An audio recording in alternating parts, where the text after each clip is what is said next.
지금까지는 지켜보았는데 더 이상 지켜보기 어렵다면 저도 결단할 때 결단하겠습니다.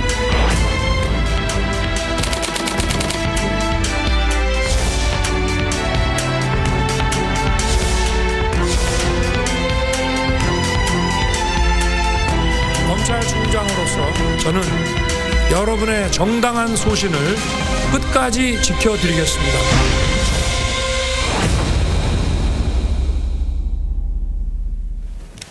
추미애 법무장관이 윤석열 검찰총장에게 검언 유착 사건과 관련해서 전문 수사 자문단 소집을 취소하라는 취지의 수사 지휘권을 발동했습니다. 네, 추 장관과 윤 총장 간의 갈등이 최고조로 치닫고 있는데요. 두 분과 함께 자세히 짚어보도록 하겠습니다. 김영우 전 미래통합당 의원, 김종욱 동국대 외래교수와 함께합니다. 네. 안녕하세요. 안녕하세요. 반갑습니다. 안녕하세요.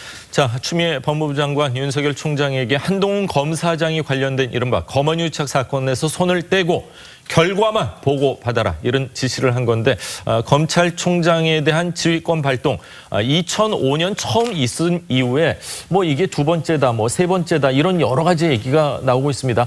적절한 판단이라고 생각하시는지요? 이거 뭐 법무부 장관 또 검찰총장 법조인 간의 전쟁이기 때문에 예. 굉장히 법을 해석하는데도 참 어려움이 있어요. 저희 같은 경우에. 근데 저는 기본적으로는 그렇게 봐요. 이건 누가 보더라도 윤석열 검찰총장 사퇴 압박이다. 그만두라는 얘기 아니겠습니까?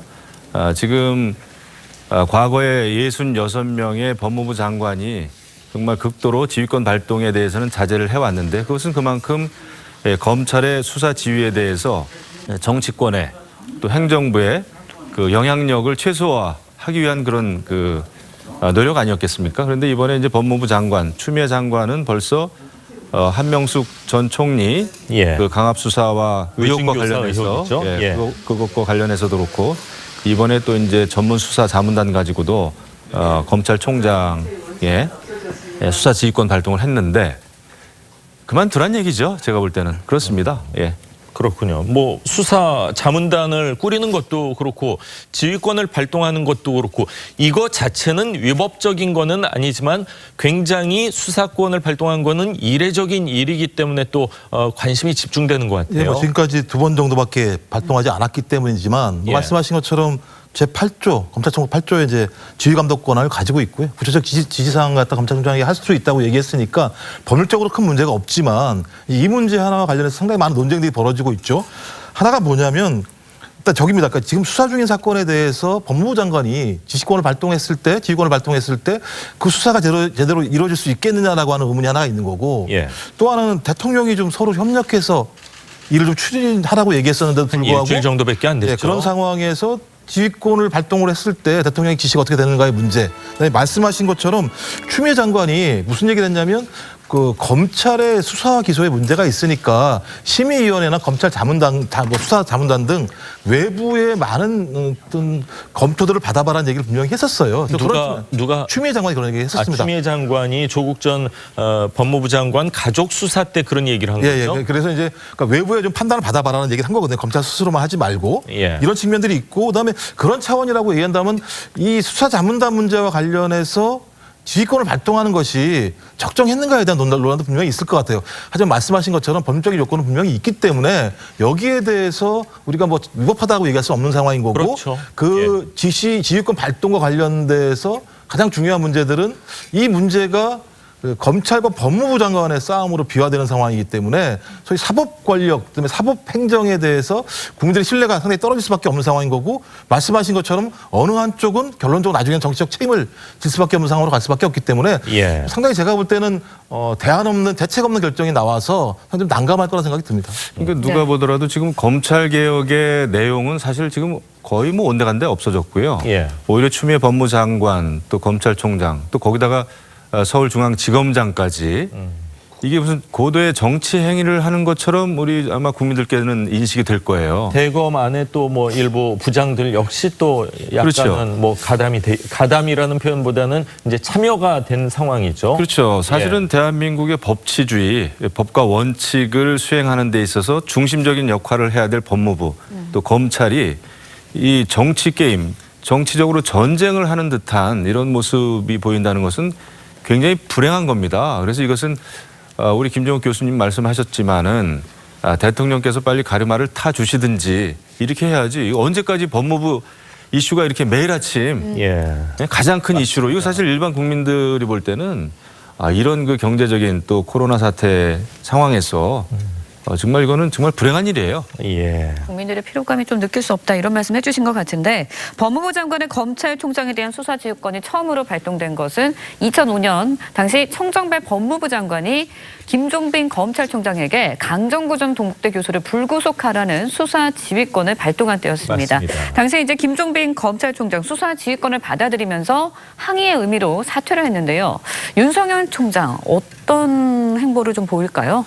뭐 저희가 예측할 수는 없지만 윤석열 총장이 지금까지 얘기해온 거에 의하면 자기는 자신의 길을 걷겠다. 소위 말해서 검사로서 검찰총장으로서 자신의 길을 걷겠다고 얘기했기 때문에 아직까지는 제가 볼 때는 그러니까 법률적으로 정해져 있는 법무부 장관의 지휘권에 대해서는 인정하겠다. 인정을 하고 나는 계속 검찰총장으로서 역할을 하겠다라고 하는 얘기밖에 할 수밖에 없다는 생각이 들어요. 왜냐하면 안 그렇게 되면 본인 스스로가 법률을 위반하는 사태가 벌어지기 때문에 법률을 수용하겠죠. 근데 제일 큰 문제는 뭐냐면 더 다른 문제들은 지금 서울중앙지검장이 검찰총장 지시를 무시하는 상황인 거고 검찰총장은 법무부 장관의 지시를 무시하는 꼴이 됐고 그다음에 법무부 장관은 또 대통령의 주문을 무시한 꼴이 돼버리는 상황. 그러니까 아까도 말씀드렸지만 제일 중요한 문제는 사법 권력에 대한 국민적 신뢰가 떨어질 수밖에 없는 상황이 될 수밖에 없다.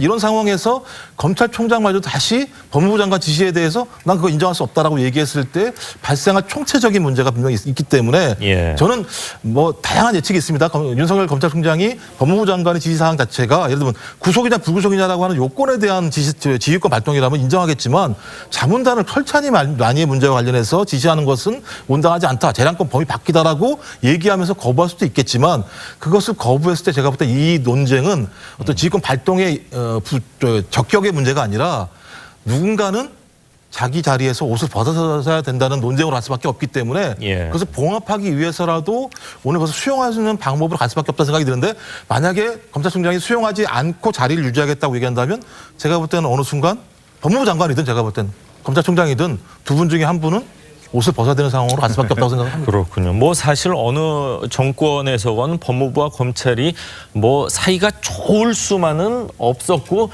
일정 부분 갈등은 있었을 거라고 생각을 하는데 어느 정도 조율을 잘하고 그게 어느 정도 표출되냐의 문제라는 생각도 들거든요. 그렇죠. 자, 윤석열 총장 일단 오늘 예정돼 있던 전문 수사 자문단 소집은 연기를 했다고 지금 공식적으로 얘기를 했습니다. 취소는 또 아니다 이렇게 대검에서 얘기를 하고 있는데 그 대신에 검사장 회의 고검장과 지검장 전국에 있는 모든 검사장들을 불러들였어요. 이건 역시 오해의 소지를 불러일으킬 수도 있지 않을까요? 글쎄요, 뭐 여러 가지 아마 내부적으로 수사 지휘권과 관련된 그런 토의는 하겠으나 의견을 좀 듣는 거군요. 예, 그렇지만 아마 법무부 장관의 이 수사 지휘권 발동에 대해서 직접적으로 반기를 들기는 어렵죠. 또 그렇게 해서도 사실 굉장히 곤란해질 겁니다. 근데 이제 지금 보면은 사실 검사 동일체 원칙이라고 그래가지고 그 검사들 간에 서로 다른 의견이 있다고 하더라도 결과적으로는 동일한 입장을 만들어 가는 게 이제 여태까지의 관례인데 근데 그것조차 잘못된 거다, 적폐다, 뜯어 고쳐야 된다 이렇게 얘기하는 분들도 또 계시더라고요. 그 다 이견이 있어요. 근데 예. 이제 지금 중요한 것은 얼마 전에 검찰총장하고 지검장하고도 다른 의견을 바깥으로 공개적으로 예. 또 서울지검 같은 경우에는 그 반기를 들면서 건의 형식을 한다고 했지만은 동시에 언론사 기자들한테 메시지를 다 보냈단 말이죠. 맞습니다. 그렇게 되면 안 된다는 거예요. 그래서 검사 동일체 원칙의 취지는 서로 다른 의견이 있다고 하더라도 수사기관 아닙니까? 그렇다면은 공통의 입장을 취해야 되는 거죠. 그거는 외교관들도 마찬가지예요. 외교 정책에 있어서 서로 대사 또 외교부 장관 각각의 다른 그 의견이 있을 수 있지만은 결국 안정적인 지속 가능한 외교 정책을 위해서는 결과는 같은 목소리를 낸단 말이에요. 예. 근데 지금 이제 지금 검찰 또 법무부가 이렇게 끝까지 아마 이 전쟁은 우리 김종욱 교수님 말씀대로 누군가는 그만두지 않으면은 끝나지 않을 이런 그 막다른 그 전쟁으로 지금 치닫고 있잖아요. 예. 이것은 정말 저는 있을 수 없는 일이다 이렇게 생각합니다. 그렇군요. 15년 전에 김종빈 검찰총장은 바로 그 다음 날 옷 벗었죠. 했더라고요. 지금 얘기를 들어보면은 윤 총장 오늘 옷 벗을 일은 전혀 없다는 걸 전제하고 말씀하시는 것 같아요. 네, 저는 윤석열 총장은 뭐 본인도 여러 차례 얘기했습니다만은 본인은 뭐 정말 개인을 위해서도 아니고 예. 조직을 위해서 일한다. 조직이라고 하면 검찰과 또 이제 국가를 이야기하겠죠. 예. 그런 차원에서 그렇게 쉽게 흔들리는 그런 그 성향은 아니라고 봐요. 또 그렇게 주변의 지인들은 그렇게 이야기를 하고 있고요. 그렇군요. 예. 자, 추 장관이 윤 총장을 향해서 수사권 지휘한 발동 어제 했죠. 정치권에서도 많은 얘기들이 나왔습니다. 직접 들어보시죠. 측근을 위해서가 아니라 자신이 충성해온 조직을 위해서 이 결단을 해야 되는 것 아닌가 이렇게 생각을 합니다. 오히려 자신의 지위와 권력을 이용해서 검찰의 독립성과 중립성을 앞장서서 훼손했습니다. 장관이 검찰총장의 수사 지휘를 하는 것은 법에 보장된 거예요. 대통령이 국민을 대신해서 검찰을 지휘할 때 이걸 장관을 통해서 하게 돼 있는 거니까. 대통령이 적각 해임에 나서지 않는다면 추미애 장관은 국회에 의해서 탄핵 소추될 것임을 분명히 밝힙니다. 자, 뭐 여야 의원들 얘기는 뭐 극과 극에서 얘기를 하고 있는 것 같습니다. 민주당의 윤호중 사무총장 겸 지금 법사위원장을 맡고 있는데 현재 검찰총장에 대해서 결단을 내려야 한다 이런 취지의 얘기하는 것도 저것도 큰 문제 아닌가 하는 생각도 듭니다. 어떻게 들으셨어요? 그러니까 일단 그 민주당 내부에는 좀 그런 좀 기류는 있는 것 같아요. 뭐냐면 검언 유착이라고 하는 것을 사실로 좀 이해하는 측면들이 있는 것 같아요. 내부에는. 그러니까 이거 상당히 중대한 문제라고 보는 거죠. 왜냐하면 검사가 언론과 유착하게 된다면 소위 검사의 본연의 정치적 중립성이라고 하는 것이 훼손될 수밖에 없는 것 아니냐라고 판단하고 있는 것 같아요. 그러니까 그런 기류 속에서 추미애 장관이 지켜보기 어렵다고 결단하겠다고 얘기한 다음에 바로 그 다음 날 했는데 거기다가 말씀하신 것처럼 지금 사법행정을 국회에서 견제하고 있는 위원장이 측근을 위해서가 아니라 자신이 충성한 조직을 위해서 결단하라는 얘기는 그만두란 얘기거든요. 제가 볼 때는요. 이거는 100%요. 그렇다면 소위 적어도 이 국회에서 이런 문제들을 저렇게 제기할 수 있을 것인가에 대한 문제. 왜냐하면 대통령께서 무슨 말씀하셨냐면 아까도 말씀했지만 서로 협력해라.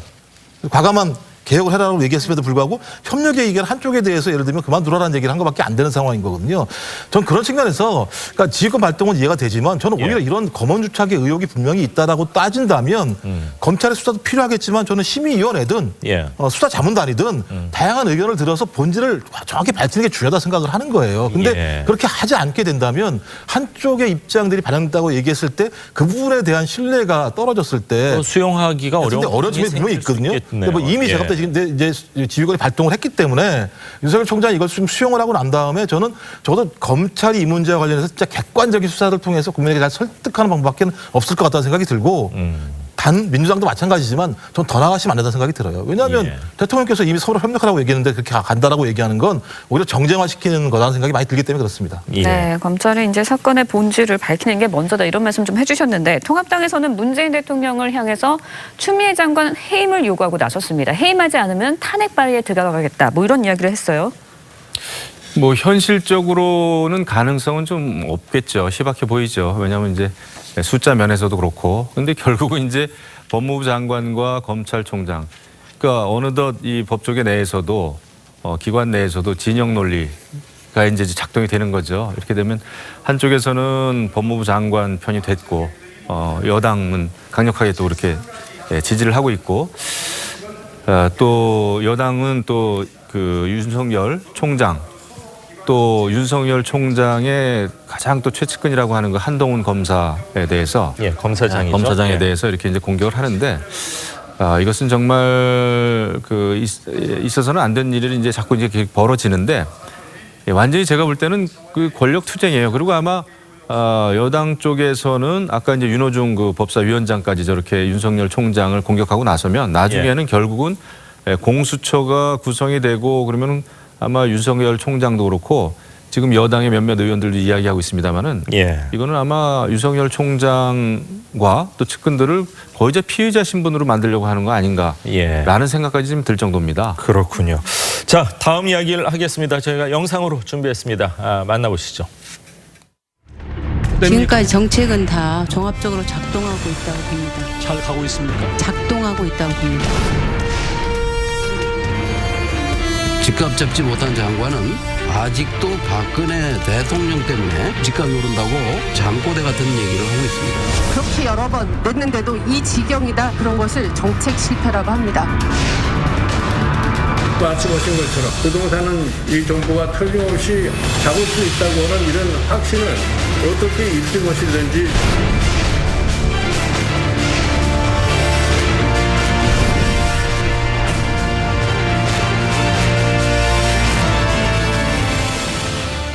자, 대통령이 직접 발굴해서라도 공급을 늘리라 지시를 했는데 현실성, 실효성이 있을까요? 굉장히 다급해 보여요. 특히 아마 전 노무현 정부 청와대 수석이었던 조기숙 전 수석이 현 문재인 정부의 부동산 정책에 대해서 강하게 비판하지 않았습니까?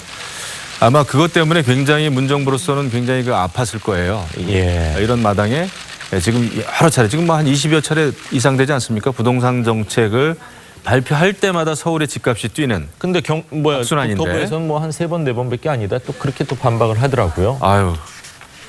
발표 많이 했죠. 많이 보도자료 여러 번 했습니다. 냈고요. 예. 그렇기 때문에 과연 이렇게 뭐 세금이라든지 집값을 잡겠다고 하는 이런 노력들이 오히려 그 시장의 반격이라는 게 있지 않습니까? 네. 시장은 뭐 가만히 있지 않거든요.